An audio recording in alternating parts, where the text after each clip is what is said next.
వర్షంలో చెరువు ఒడ్డున దావత్. సిటీలో 2 రోజులుగా ఎడతెరపి లేకుండా వర్షం కురుస్తూనే ఉంది. రోడ్లన్నీ జలమయం అవడంతో సిటీలోని డిగ్రీ కాలేజీలన్నిటికీ సెలవులు ప్రకటించారు. అదే సిటీలో ఒక చిన్న రూమ్ అద్దెకి తీసుకుని ఒకే కాలేజీలో చదువుకుంటున్న పల్లెటూరి స్నేహితులు బుజ్జిపిచ్చుక, బన్నుచిలుక, చిన్నుకాకి ముగ్గురు ఆ వర్షాన్ని చూస్తూ రూమ్లోనే ఉండిపోయారు. బన్నుచిలుక కిటికీలో నుండి పడుతున్న వర్షాన్ని చూస్తూ నిట్టూరుస్తూ, అబ్బా! ఏంట్రా ఈ సిటీ వర్షం? మన పల్లెటూరులో వర్షం పడితే చుట్టూ పచ్చని చెట్లు, మట్టి వాసనతో ఎంత హాయిగా ఉండేదో కదా. ఇక్కడేమో ఎటు చూసిన కాంక్రీట్ బిల్డింగులో ఆ మురుగు నీళ్ల వాసన. ఈ వర్షానికి మన ఊళ్ళో ఉంటే భలే మజా వచ్చేది. చిన్నుకాకి మంచం మీద పడుకొని ఫోన్ చూసుకుంటూ, నా మనసులో మాట చెప్పావురా బన్నుగా. నిజంగా ఈ చల్లటి వాతావరణానికి ఆ పడుతున్న వర్షాన్ని చూస్తూ మన ఊరి స్టైల్లో వేడివేడిగా కారం కారంగా ఒక నాటుకోడి కూర వండుకొని తింటే అదృష్టరా. నాకైతే ఆ ఊహకే నోట్లో నీళ్లు ఊరుతున్నాయి. బుజ్జిపిచ్చుక పుస్తకం పక్కన పెడుతూ, అవునరా చిన్నగా, మన తెల్ల వండి ఆ చికెన్ కూర రుచి ఈ సిటీ హోటల్స్ లో 100 రూపాయలు పెట్టినా రావడం లేదురా. కానీ ఏం చేస్తాం, మనం ఇప్పుడు సిటీలో ఉన్నాం. ఆ నాటుకోడి కూర, ఆ పల్లెటూరి వాతావరణం ఇప్పుడు మనకు ఎక్కడి నుండి వస్తాయి? సర్లే, కిందకెళ్ళి ఆ హోటల్లో ఏదో ఒక చెత్త బిర్యానీ తెచ్చుకుని తిందాం పదండి. బన్నుచిలుక కోపంగా, చిచ్చే, మళ్ళీ ఆ హోటల్ ఫుడ్డేనా? ఈ వర్షంలో నేను ఆ చప్పిడి ఫుడ్ తినలేనురా బాబు. నాకు ఖచ్చితంగా కారం కారంగా చికెన్ కూర కావాల్సిందే. బుజ్జిపిచ్చుక కొద్దిసేపు ఆలోచించి అకస్మాత్తుగా ఉత్సాహంగా, అరే పనుక, చినుక, నాకు సూపర్ ఐడియా వచ్చిందిరా. మనం ఇప్పుడు ఆ హోటల్ ఫుడ్ తినాల్సిన అవసరమే లేదు. మనకి చికెన్ కూర కావాలి, అది పల్లెటూరి వాతావరణంలో కావాలి. అంతే కదా, మన ఊరి ఇక్కడికి కేవలం 2 గంటల ప్రయాణం కదా. చిన్నుకాకి ఆశ్చర్యంగా లేచి కూర్చొని, అవును, 2 గంటలే అయితే ఏమిటి? ఇప్పుడు బస్సులు కూడా సరిగ్గా లేవు, ఎలా వెళ్తాం? బస్సు లేకపోతే క్యాబ్ బుక్ చేసుకుందాం రా చినుక. మనం నేరుగా ఊళ్ళోకి మన ఇళ్ళకి వెళ్ళము. మన ఊరి చివరన ఆ పెద్ద చెరువు ఉంది కదా, ఆ చెరువు ఒడ్డున పచ్చని చెట్ల మధ్య కూర్చొని ఈ పడుతున్న సన్నటి వర్షంలో మనమే స్వయంగా చికెన్ కూర వండుకొని తిందాం. ఎలా ఉంది నా ఐడియా? బన్నుచిలుక షాక్ అయ్యి కళ్ళు పెద్దవి చేస్తూ, ఏమిటే బుజ్జే, నువ్వు నిజంగానే ఆ మాట అంటున్నావా? సిటీ నుండి క్యాబ్ బుక్ చేసుకొని చికెన్ తీసుకొని మన ఊరి చెరువు ఒడ్డున దావత్ చేసుకుందామా? పిచ్చెక్కిపోతుందేమోరా. ఐడియా అయితే మామూలుగా లేదు. ఒరేరే, ఐడియా వినడానికి బాగానే ఉంది కానీ వర్షంలో పొయ్యి ఎలా వెలుగుతుందిరా? కట్టెలన్నీ తడిసిపోయి ఉంటాయి కదా. అరే దత్తమ్మ, మనం సిటీ నుండి వెళ్తున్నాం. ఇక్కడే మార్కెట్ లో ఒక 2 కిలోల చికెన్ మసాలాలు, కూరగాయలు అన్ని కొనుక్కుందాం. అలాగే దారిలో ఒక కట్ట ఎండు కట్టెలు కూడా కొనుక్కొని క్యాబ్ టిక్కీలో వేసుకుందాం. అప్పుడు వర్షంలో వండుకోవడానికి ఏ ప్రాబ్లము ఉండదు. మీరిద్దరు ఓకే అంటే నేను ఇప్పుడు క్యాబ్ బుక్ చేస్తాను. బన్నుచిలుక ఎగిరి గంతేస్తూ, నేను 100% రెడీ. ఇంకా లేట్ ఎందుకో? పద, వెళ్ళి బ్యాగ్ సర్దుకుందాం. ఇన్ని రోజులకి మనం ఒక మంచి అడ్వెంచర్ చేయబోతున్నాం. అలా పిల్లల ముగ్గురు ఆనందంగా రెడీ అయ్యి క్యాబ్ బుక్ చేసుకున్నారు. దారిలో మార్కెట్కి వెళ్లి చికెన్, కూరగాయలు, నూనె, వంట గిన్నెలు, ఒక పెద్ద చాప, అలాగే కొన్ని ఎండుకట్టెలు అన్నీ తీసుకుని తమ ఊరి వైపు బయలుదేరారు. ప్రయాణం పొడుగునా వాన పడుతూనే ఉంది. 2 గంటల తర్వాత వాళ్ళ క్యాబ్ పక్షుల గ్రామం చివరన ఉన్న ఆ అందమైన చెరువు దగ్గరికి చేరుకుంది. ఊర్లోకి వెళ్లకుండా అక్కడే దిగిపోయారు. బుజ్జిపిచ్చుక క్యాబ్ దిగుతూ గాలి పీల్చుకుంటూ, వావ్, చూసారా మన ఊరి గాలి ఎంత స్వచ్ఛంగా ఉందో. ఈ వర్షపు చినుకులు, ఈ చెరువు అందం చూస్తుంటే సిటీలో మనం పడే కష్టాలన్నీ మర్చిపోవచ్చు. చిన్నుకాకి సామాన్లు దించుకుంటూ, అవును బుజ్జి, వ్యూ అద్భుతంగా ఉంది కానీ చలి కూడా భలే వేస్తుంది. ముందు మనం పొయ్యి ఏర్పాటు చేసుకోవాలి. ఆ పెద్ద వేప చెట్టు కింద అయితే వాన చిలుకలు డైరెక్ట్ గా పడవు. అక్కడికి పదండి. అరే చిన్నగా, నువ్వు వెళ్ళి ఆ చెట్టు కింద పొయ్యి కోసం 3 పెద్ద రాళ్ళు తీసుకొని వచ్చి పెట్టు. బుజ్జే, నువ్వు వెళ్ళి చికెన్ని చెరువు నీళ్ళల్లో శుభ్రంగా కడిగి తీసుకొనిరా. నేను ఈ 2 కట్టెలు పేర్చి మంట పెడతాను. మనం వర్షపు దావత్ మొదలు పెడదాం. అలా ముగ్గురు తమ తమ పనుల్లో బిజీ అయిపోయారు. వర్షం సన్నగా జల్లుల్లాగా పడుతూనే ఉంది. చుట్టూ పచ్చదనం, ఆ చెరువు నీటి అలల శబ్దం మధ్య వాళ్ళు ఆ చెట్టు కింద 3 రాళ్లతో ఒక అందమైన పొయ్యి ఏర్పాటు చేశారు. బన్ను ఎండు కట్టెలు పెట్టి మంట అంటించాడు. బుజ్జి పిచ్చుక చికెన్ కడిగి తీసుకొనొచ్చి, అరే పనుగా మంట భలే వచ్చింది. గిన్నె పెట్రా, ముందు నూనె వేసి ఉల్లిపాయలు పచ్చిమిర్చి వేయించు. బన్ను చిలుక గిన్నె పెట్టి నూనె పోస్తూ పాడుకుంటూ, వాన వాన వల్లప్ప, చికెన్ కూర తెల్లప్ప. అరే సునగా, ఆ అల్లం వెల్లుల్లి పేస్ట్ ఇవ్వరా. చిన్నుకాకి పేస్ట్ ఇస్తూ, ఉబ్బో, ఆ ఉల్లిపాయలు నూనెలో వేగుతుంటే వచ్చే సువాసనకే సగం కడుపు నిండిపోతుందిరా పండుగ. వర్షం చలికి ఆ పొయ్యి మంట భలే వెచ్చగా తగులుతుందిరా. సిటీలో మనం మిస్ అయ్యింది ఇదే కదా. బుజ్జి పిచ్చుక చికెన్ ముక్కలు గిన్నెలో వేస్తూ, అవునరా చిన్నగా, ఇప్పుడు ఈ చికెన్ ముక్కలు వేసి కొంచెం పసుపు కారం వేసి మూత పెట్టాం. ఒక అరగంట ఉడికితే చాలు. గ్రేవీ దట్టంగా వస్తుంది. మీరు కొంచెం ఆ చేప కింద పరచండి. కూర అవ్వగానే కూర్చొని లాగించేద్దాం. అలా ముగ్గురు కలిసి ఎంతో ఉత్సాహంగా పాటలు పాడుకుంటూ చికెన్ కూర వండారు. ఆ మసాలా గుమగుమలు ఆ వర్షపు గాలిలో కలిసిపోయి అద్భుతమైన సువాసన వస్తుంది. కూర ఉడకడం పూర్తయిపోయింది. బన్ను చిలుక గిన్నె మూత తీసి చూస్తూ, ఆవ్, అరే బుజ్జి, కూర మామూలుగా రాలేదు. ముక్క బలం మెత్తగా ఉడికింది. ఆ నూనెంతా పైకి తేలి గ్రేవీ ఎర్రగా కనిపిస్తుంది. ఇంకా నా వల్ల కాదు, త్వరగా దించేయి. బుజ్జి పిచ్చుక గిన్నెను దించి కింద పరిచిన చాప మీద పెడుతూ, అమ్మయ్య, కష్టపడి సిటీ నుండి వచ్చినందుకు మన కోరిక నెరవేరిందిరా. రండి, ప్లేట్లు తీసుకొని చాప మీద కూర్చోండి, నేను వడ్డిస్తాను. అలా ముగ్గురు చాప మీద ఆ కూర గిన్నె చుట్టూ కూర్చున్నారు. చేతుల్లో ప్లేట్లు పట్టుకుని వేడి వేడి అన్నంలో ఆ చికెన్ గ్రేవీ వేసుకుని తినడానికి సిద్ధమయ్యారు. సరిగ్గా అదే సమయంలో ఆకాశంలో ఒక్కసారిగా ఉరుము ఉరిమింది. సన్నగా పడుతున్న వర్షం అకస్మాత్తుగా పెరిగింది. దానికి తోడు భయంకరమైన ఈదురుగాలి వీయడం మొదలైంది. చిన్నుకాకి భయంగా, ఒరే బన్ను, గాలేంటి ఒక్కసారిగా ఇంత పెద్దగా వస్తుంది? బన్ను చిలుక ప్లేట్ పట్టుకుని కంగారుగా, అవునరా, చాప ఎగిరిపోతోంది. ఆ గిన్నె పట్టుకో. కాని ఆ ఈదురుగాలికి కిందన్న దుమ్ము, ఆకులు అన్నీ ఒక్కసారిగా గాల్లోకి లేచాయి. వాళ్ళు కూర్చున్న చాప గాలికి పైకి లేచింది. ఆ చాప మీద చికెన్ కూర గిన్నె ఢమాల్మని బోర్ల పడింది. ఎర్రని చికెన్ గ్రేవీ ముక్కలు అన్ని బురదలో మట్టిలో చెల్లాచెదురుగా పడిపోయాయి. గాలి ఇంకా భయంకరంగా వీస్తూనే ఉంది. బుజ్జి పిచ్చుక చేతిలో ప్లేట్ పడేసి షాక్తో గట్టిగా అరుస్తూ, అయ్యో, మన చికెన్ కూర! దేవుడా, ఏమైంది? బన్ను చిలుక కళ్ళు పెద్దవి చేసి బలాదూరైన కూరని చూస్తూ, నా నా నా చికెన్ ముక్కలు మట్టిలో కలిసిపోయాయే. అరే, మనం వండుకున్న కూర అంతా బురద పాలైపోయిందిరా. చిన్నుకాకి కోపంగా అరుస్తూ, ఒరే బన్ను, నేను గిన్నె పట్టుకోమని అరుచున నువ్వెందుకు పట్టుకోలేదురా దత్తమ్మ? నీ వల్లే కూర అంతా కింద పడిపోయింది. బన్ను చిలుక మరింత కోపంగా, ఏంట్రా, నా వల్ల పడిపోయిందా? నేను చాప మీద సరిగ్గానే పెట్టాను. ఈ బుజ్జే గిన్నెను వంకరగా పెట్టింది. అందుకే గాలికి చాప లేవగానే గిన్నె కింద పడిపోయింది. అంతా బుజ్జి తప్పే. బుజ్జి పిచ్చుక ఏడుపు మొహం పెట్టి అరుస్తూ, చీచీ, నా తప్ప. నేను సిటీ నుండి ఇంత దూరం ప్లాన్ చేసి మిమ్మల్ని తీసుకొని వస్తే నా మీద నిందలేస్తారా? కాలొస్తే నేనేం చేయాలా? నాకు కూడా కడుపు కాలిపోతోంది తెలుసా? అలా ముగ్గురు ఆ వర్షంలో తడుస్తూ కింద పడిపోయిన చికెన్ కూరను చూసి గుండెలు బాదుకుంటూ ఒకరినొకరు నిందించుకుంటూ పెద్ద పెద్దగా అరుచుకుంటున్నారు. వాళ్ళ ఆకలి, నిరాశ కోపంగా మారిపోయాయి. ఇదంతా ఇలా జరుగుతూ ఉండగా కొద్ది దూరంలో చిచ్చుకాకి వర్షంలో గొడుగు పట్టుకుని తన ఆవు కోసం గడ్డి కోస్తూ ఉంటుంది. గాలికి ఆమె చెవుల్లో ఎవరో పిల్లలు గట్టిగా అరుచుకుంటున్న శబ్దం వినిపిస్తుంది. చిచ్చుకాకి చెవులు నిక్కబొడుచుకుని వింటూ, అరే, ఈ వాడలో చెరవటను ఎవరు అరుస్తున్నారు? గొంతలేంటంటే ఎవరో విన్నట్లుంది. మా చిన్నగారి గొంతులాగా అనిపిస్తుందేంటి? వాడి సిటీలో కాలేజీలో కదా ఉన్నాడు. ఇక్కడికి ఎలా వచ్చాడు? ఒకసారి వెళ్ళి చూస్తాను. చిచ్చుకాకి గడ్డి కోయడం ఆపేసి శబ్దం వస్తున్న వైపు గొడుగు పట్టుకొని మెల్లిగా నడుచుకుంటూ వెళ్తుంది. చెట్టు కింద ముగ్గురు పిల్లలు వానలో తడిసి ముద్దైపోయి బురదలో పడి ఉన్న కూర గిన్నెను చూసి ఏడుస్తూ గొడవ పడడం ఆమె కంట పడుతుంది.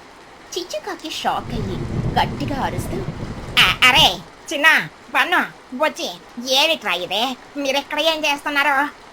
పిల్లలు ముగ్గురు ఒక్కసారిగా వెనక్కి తిరిగి చూస్తారు. చిచ్చుకాకిని చూడగానే వాళ్లకు ఎక్కడ లేని ఏడుపు వస్తుంది.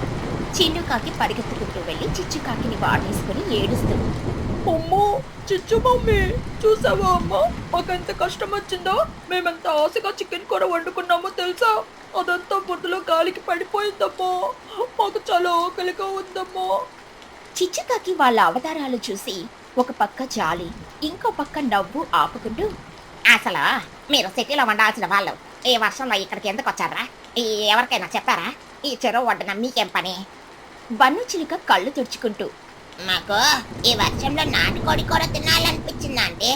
అందుకే సిటీ నుండి క్యాబ్ వేసుకొని వచ్చి ఇక్కడ పొయ్యి పెట్టి వండుకున్నాం. కానీ తినే ముందు ఈ గాలి వచ్చి అంతా పాడు చేసింది ఆంటీ. మాకు మా అమ్మ గుర్తొస్తుంది ఆంటీ. చిచ్చుకాకి నవ్వుతూ, అరెరెరే పిచ్చి పిల్లలరా, ఎంత కష్టపడి సిటీ నుండి వచ్చారో. నేరుగా ఊళ్ళోకి వచ్చి మీ అమ్మలను అడిగితే వాళ్ళే వండి పెట్టేవాళ్ళు కదరా. ఈ వర్షంలో మీకేం అడ్వెంచర్రా బాబు. సరే సరే ఏడవకండి, రండి ముందు మనం ఇంటికి వెళ్దాం. ఈ చలికే మీకు జ్వరం వచ్చేలా ఉంది. చిచ్చుకాకి పిల్లల ముగ్గురిని తీసుకుని గొడుగు కింద ఊళ్ళోకి వెళ్తుంది. నేరుగా తుని పిచ్చుక ఇంటికి తీసుకెళ్ళి అప్పటికే అక్కడ చోటు చిలుక కూడా ఉంటుంది. తడిసి ముద్దైపోయి ఏడుపు మొహాలతో వస్తున్న తమ పిల్లలని చూసి తుని చోటు ఇద్దరు షాక్ అవుతారు. తుని పిచ్చుక కంగారుగా, బుజ్జి ఏంటి ఈ అవతారం? వర్షంలో పూర్తిగా తడిసిపోయావు. సిటీలో ఉండాల్సిన దానివి ఇక్కడికి ఎప్పుడొచ్చావు? పన్ను ఏమైందిరా, ఎందుకలా ఏడుస్తున్నావు?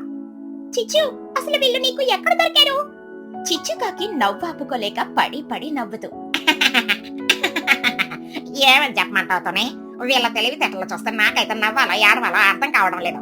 వీళ్ళ సిటీ నుండి క్యాబ్ వేసుకొని వచ్చి మన చెరువు ఒడ్డున చికెన్ కూర వండుకున్నారట. కానీ తీరా తినే సమయానికి గాలొచ్చి ఆ కూర అంతా బురదలో పడిపోయిందట. నాకు అక్కడ గడ్డికి వస్తుంటే వీళ్ళ ఏడుపులు వినిపించి తీసుకొని వచ్చాను. తుని పిచ్చుక ఆశ్చర్యపోయి త్వరగా గట్టిగా నవ్వుతూ, ఏంటి వర్షంలో చెరువు ఒడ్డున వంట చేసుకున్నారా? అరే దద్దమల్లారా, వాన పడుతుంటే అలా ఆరు బయట వండుకుంటే కాలికి ఎగిరిపోదా ఏంటి? కనీసం మాకైనా ఫోన్ చేసి ఇంటికి రావచ్చు కదరా. ఇక చోటు చిలుక కూడా నవ్వుతూ, అవునరా పన్ను, మీ బుర్రలో డిగ్రీలు చదివిన మోకాళ్ళలోనే ఉన్నాయా ఏమిటి? వానలో దావత్ చేసుకుందామని వచ్చి బురదలో కడుపు మార్చుకుంటున్నారన్నమాట. భలే శాస్తి జరిగింది మీకు. బుజ్జి పిచ్చుక కోపంగా బుంగమూతి పెట్టి, అమ్మా, మేం కడుపు కాలిపోయి ఏడుస్తుంటే మీరు మమ్మల్ని ఓదార్చకుండా ఇలా మా మీద పడి నవ్వుతారా? మీకు అసలు మా మీద ప్రేమే లేదు. అవునమ్మా, మేమెంత కష్టపడి వండుకున్నామో తెలుసా? మా కష్టమంతా నేల పాలైతే మీకంత కామెడీగా ఉందా? మేం వెళ్ళిపోతాం సిటీకి, మాతో మాట్లాడకండి. కనీసం చిచ్చు మమ్మీ అయినా మంచిది, మమ్మల్ని ఇంటికి తెచ్చింది. మీరు మాత్రం మమ్మల్ని ఎగతాళి చేస్తున్నారు. తుని పిచ్చుక నవ్వాపుకొని బుజ్జి దగ్గరకొచ్చి తల తుడుస్తూ, సరే సరేలే, కోపగించుకోకండి. మీరు పడ్డ కష్టం, మీకొచ్చిన ఐడియా తలుచుకుంటే మాకు నవ్వు ఆగలేదురా. కానీ మీరు చికెన్ తినకుండా నేను పంపిస్తారా ఏంటి? చోటు చిలుక ప్రేమగా పన్నుని హత్తుకొని, అవునరా నాన్న, మీరు వెళ్ళి ముందు వేడి నీళ్లతో స్నానం చేసి మంచి బట్టలు వేసుకోండి. మేమిప్పుడే వెళ్ళి నాటుకొని తీసుకొని వస్తాం. మీరంతా ఫ్రెష్ అయ్యేలోపు మేము ముగ్గురం కలిసి మీకు కారం కారంగా అద్భుతమైన చికెన్ కూర వండి పెడతాము. మీరు అనుకున్న చెరువు ఒడ్డు దావత్ కాకపోయినా ఈ రోజు మా చేతి వంటలతో మీకు ఫుల్ దావత్ ఇస్తాము, సరేనా? పిల్లల ముగ్గురి ముఖాల్లో ఒక్కసారిగా ఆనందం వెల్లువిరిసింది. థాంక్యూ అమ్మా, మీరు నిజంగా దేవుళ్ళమ్మా. అలా ముగ్గురు గబగబా వెళ్లి వేడి నీళ్లతో స్నానం చేసి పొడి బట్టలు వేసుకుని వచ్చారు. ఈలోగా తుని, చోటు, చిచ్చు ముగ్గురు కలిసి వంటగదిలో గుమగుమలాడే చికెన్ కూర, వేడి వేడి అన్నం వండారు. ఆ మసాలా వాసనకి పిల్లల ఆకలి రెట్టింపైంది. వర్షం కొద్దిగా తగ్గి సన్నటి జల్లుల్లా పడుతోంది.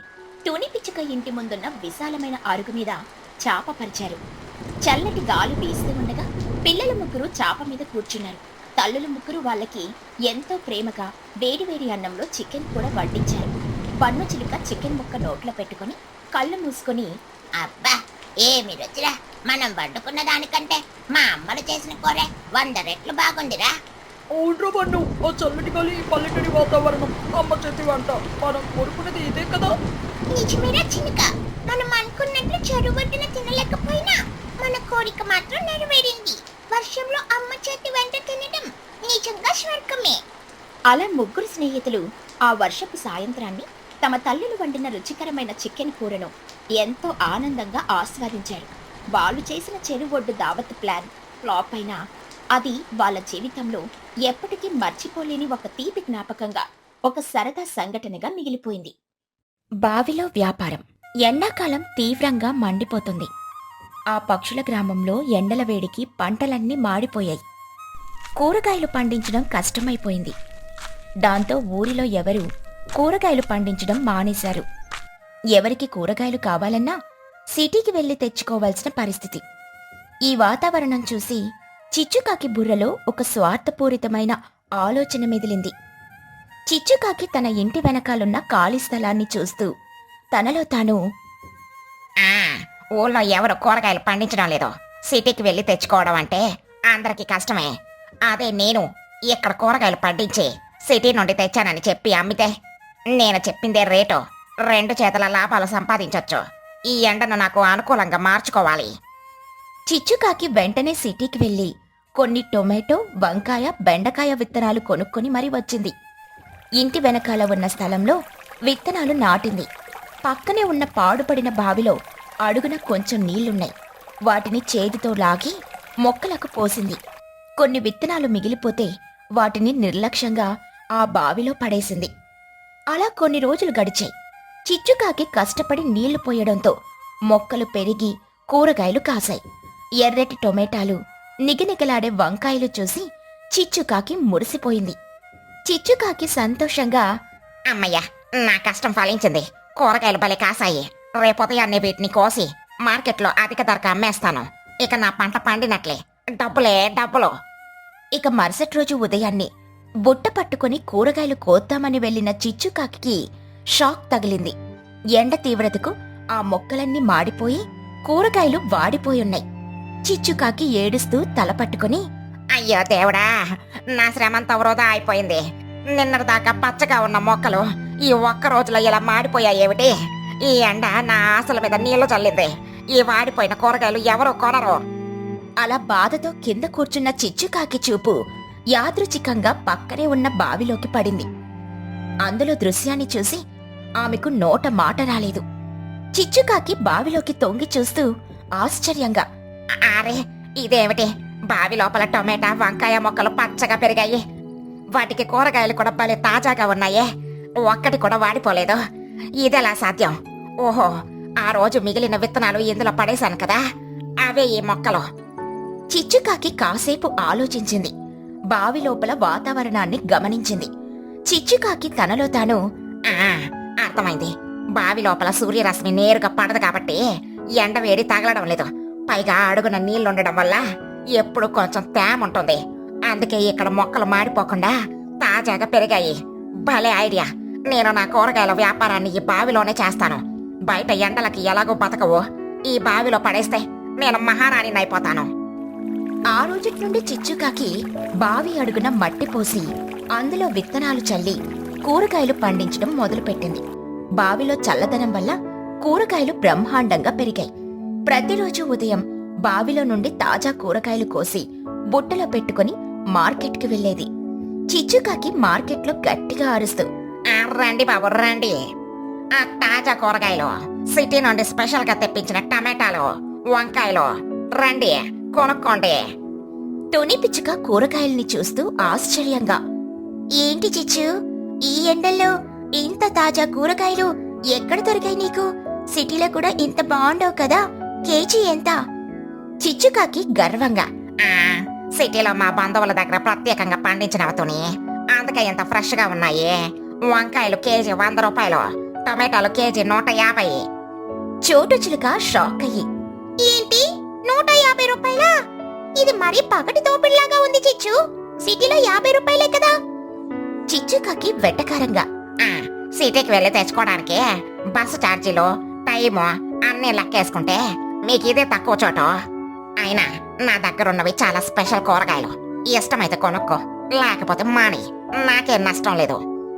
ఊరిలో వేరే దారి లేక కూరగాయలు దొరక్క తుని, చోటు, మహీగ్రద్ద, లూసిపావురం అందరూ చిచ్చుకాకి అడిగినంత రేటిచ్చి కొనుక్కోక తప్పలేదు. అలా చిచ్చుకాకి కూరగాయలు అమ్ముతూ బోలెడంత డబ్బు సంపాదిస్తుంది. చిచ్చుకాకి రాత్రి ఇంట్లో డబ్బులు లెక్క పెట్టుకుంటూ, ఈ పల్లెటూరు జనాలు చాలా అమాయకులు. బావిలో పండిన కూరగాయలకి సిటీ రేటుకి రెట్టింపు పెట్టి కొంటున్నారు. కానీ ఈ రహస్యం ఎవరికైనా తెలిస్తే నా వ్యాపారం దెబ్బతింటుంది. రాత్రిపూట ఎలుకలు, ఉడతలు ఏమైనా బావిలోకి వెళ్ళి నా కూరగాయలను తినేస్తాయేమో. నేను అక్కడే కాపలా ఉండాలి. ఆ రోజుటి నుండి చిచ్చుకాకి తన కొడుకు చిన్ను పడుకోగానే మెల్లగా ఇంటి వెనకాలున్న బావిలోకి వెళ్లి అక్కడొక చిన్న మంచం వేసుకుని పడుకోవడం మొదలుపెట్టింది. కూరగాయలకి కాపలాగా ఉంటుందే తప్ప ఎవరికీ తెలియకుండా జాగ్రత్త పడుతోంది. ఈ విషయం కొడుకు చిన్నుకి కూడా తెలియదు. అలా కొన్ని రోజులు ఇలాగే గడిచాయి. ఒకరోజు ఊరి మధ్యలో చెట్టు కింద బుజ్జిబిచ్చుక బన్ను చిలుక ఆడుకుంటూ ఉంటారు. అరే పండుగ, నాకు డౌట్ రా. ఆ చిచ్చు ఆంటీ రోజు సిటీ నుండి కూరగాయ తెస్తున్నానని చెబుతోంది కదా, కానీ సిటీకి వెళ్లే ఒకే ఒక్క బస్సు మన ఊరు నుండి వెళ్తుంది. ఆ బస్సులో చిచ్చు ఆంటీ ఎప్పుడూ కనిపించదు. మరి కూరగాయలు ఎలా తెస్తోందిరా? బన్ను చిలుక ఆలోచిస్తూ, అవును కదా బుజ్జే, నాకు కూడా ఈ మధ్య అదే అనుమానం వస్తుంది. బస్సులో వెళ్ళదు, వేరే వాహనాలు మన ఊరికి రావు. మరి రోజంతా ఫ్రెష్ కూరగాయలు ఎక్కడి నుండి వస్తున్నాయి? ఇక్కడేదో మతలబు. అటుగా ఆడుకుంటూ చిన్నుకాకి వస్తాడు. బుజ్జి పన్ను వాడిని పిలుస్తాడు. అరే చినుక, ఇట్రారా. ఒక విషయం అడగాలి. మీ అమ్మ రోజు సిటీకెళ్ళి కూరగాయలు తెస్తుందా? చిన్నుకాకి అమాయకంగా, నాకేం తెలుసు బుజ్జి, మా అమ్మ సిటీకి వెళ్తుందో లేదో నేనెప్పుడూ చూడలేదు. కానీ ఒక వింత జరుగుతోంది.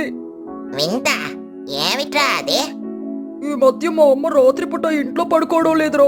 నేను ఉదయం నిద్ర లేచేసరికి బయట ఎక్కడి నుండో ఇంట్లోకి వస్తూ ఉంటుంది. ఎక్కడికి వెళ్ళావమ్మా అని అడిగితే గట్టిగా అరుస్తుంది. సమాధానం చెప్పడం లేదు. నాకే భయంగా ఉంది. బుజ్జి పిచ్చుక కళ్ళు పెద్దవి చేసి, ఓహో, రాత్రిపూట ఇంట్లో ఉండట్లేదా? అయితే పక్కక ఏదో సీక్రెట్ ఉంది. అరే పన్నుక, ఒరే చిన్నుక, నువ్వు ఈ రోజు రాత్రి మనం మీ అమ్మ ఎటు వెళ్తుందో రహస్యంగా వెంబడించి చూద్దాం. అప్పుడే అసలు విషయం బయటపడుతుంది. ఆ రోజు రాత్రి అంతా నిద్రపోయిన తర్వాత చిచ్చుకాకి మెల్లగా ఇంటి తలుపు తీసుకుని బయటకొచ్చింది. బుజ్జి పన్ను చిన్ను ముగ్గురు చీకట్లో దాక్కుని ఆమెను గమనిస్తున్నారు. చిచ్చుకాకి అటూ ఇటూ చూసుకుని ఇంటి వెనకాలున్న బావి దగ్గరికెళ్లి అందులోకి దిగింది. చిన్నుకాకి ఆశ్చర్యంగా గుసగుసలాడుతూ, ఏంట్రో, మా అమ్మ బావిలోకి దిగింది. అక్కడ ఏం చేస్తోంది? పదండి, నెమ్మదిగా వెళ్ళి చూద్దాం. అలా ముగ్గురు బావి దగ్గరికెళ్లి లోపలికి తొంగి చూస్తారు. అక్కడ మంచం వేసుకుని పడుకోడానికి సిద్ధపడుతున్న చిచ్చుకాకిని, ఆమె చుట్టూ పచ్చగా ఉన్న కూరగాయల మొక్కలను చూసి ముగ్గురు షాక్ అవుతారు. బన్ను చిలుక నెమ్మదిగా, బాబాయ్, బావిలో కూరగాయలు పండిస్తోందా మీ అమ్మ? భలే ఐడియాయే. బుజ్జి పిచ్చుక కోపంగా, ఐడియా కాదురా పండుగ, మోసం. ఇక్కడే పండించి సిటీ నుండి తెచ్చానని చెప్పి మన అమ్మలకి డబుల్ రేటుకి అమ్ముతోంది ఈ పిసినారా ఆంటీ. ఈమె బండారం ఇప్పుడు బయటపడతాను చూడు అంటూ గట్టిగా అరుస్తూ, ఏయ్ చిచ్చు ఆంటీ. చిచ్చుకాకి ఉలిక్కిపడి పైకి చూసి వణుకుతూ, బుజ్జే, బన్ను, మీరక్కడ ఏం చేస్తున్నారా? మేమేం చేస్తున్నామో కాదు, మీరేం చేస్తున్నారా ఆంటీ? సిటీ నుండి తెచ్చానని అబద్ధాలు చెప్పి ఊరి వాళ్ళందరికీ మోసం చేస్తారా? ఇక్కడే ఈ బావిలో పండించి డబుల్ రేట్ కి అమ్ముతారా? ఎంత స్వార్థం అంటే మీకు. అవునంటే మీ మోసం మేం కల్లారా చూసాం. ఉండు, ఇప్పుడే వెళ్ళి పోలీస్ మొన్న గ్రద్ద సార్కి అన్ని చెబుతాం. మిమ్మల్ని జైల్లో పెట్టిస్తాం. చిచ్చుకాకి భయంతో వణికిపోతూ, అయ్యా వద్దురా బాబు, మొన్న గ్రద్ద సార్కి చెబితే నన్ను జైల్లో వేస్తాడు. నా పరువు పోతుంది, నా వ్యాపారం పాడవుతుంది. దయచేసి ఎవరికి చెప్పకండ్రా. నేను తప్పు చేశాను, అత్యాశకు పోయాను. మీరు తప్పు ఒప్పుకున్నంత మాత్రాన వదిలేయమాంటి. ఈ విషయం ఊరందరికీ తెలియాల్సిందే. చిచ్చుకాకి బ్రతిమిలాడుతూ, అవ్వద్దబుజ్జే, ప్లీజ్ నా మాట వినండి. ఈసారికి నన్ను క్షమించండి. నేను రేపటి నుండి కూరగాయలు సిటీ రేట్ కంటే తక్కువకి అమ్ముతాను. ఎవరిని మోసం చేయను. నా మీద దయ ఉంచండి. నేను మళ్ళీ ఇలాంటి తప్పు చేయను బుజ్జి. బుజ్జి పిచ్చుక కాస్త ఆలోచించి, సరే ఆంటీ, మీరు మాట ఇస్తున్నారు కాబట్టి ఈసారికి వదిలేస్తున్నాం. కానీ రేపటి నుండి రేట్లు తగ్గించకపోతే మాత్రం ఖచ్చితంగా పోలీసులకు పట్టిస్తాము. గుర్తుంచుకోండి. తప్పకుండా బుజ్జి, రేపటి నుండి నేను సగం రేటుకే అమ్ముతాను. అలా అక్కడి నుండి బుజ్జి పన్ను ఇద్దరూ ఇంటికెళ్ళిపోతారు. చిచ్చు బావి నుండి బయటకొచ్చి చిన్నుతో, ఇయారా చిన్నగా, నువ్వేనా వాళ్ళని ఇక్కడికి తీసుకొని వచ్చింది? నా వ్యాపారాన్ని మొత్తం దెబ్బతీసావు కదరా. అమ్మో, అయినా నువ్వు అందరికి నిజం చెప్పి కొంచెం ఎక్కువ ధరకి అమ్మితే సరిపోయేది కదా. నువ్వే అత్యాశకు పోయావు. నువ్వు చేసే మోసం ఎవరికి తెలియదని నువ్వు అనుకున్నా పైనున్న దేవుడు చూస్తూనే ఉంటాడు. ఇకనైనా తక్కువ ధరలకు అమ్ము, లేదంటే వాళ్ళు పోలీసులకు చెబుతారు అని చెప్పి చిన్ను ఇంట్లోకి వెళ్తాడు. చిచ్చుకాకి బాధపడుతూ అక్కడే కూర్చుంటుంది. ఇక మరుసటి రోజు ఉదయం మార్కెట్లో చిచ్చుకాకి కూరగాయల దుకాణం ముందు ఊరి పక్షులు క్యూ కట్టాయి. తుని పిచ్చుక పర్సు తీస్తూ, ఏవి చిచ్చు, ఈరోజు వంకాయలు కేజీ ఎంత? అదే 150ఏనా?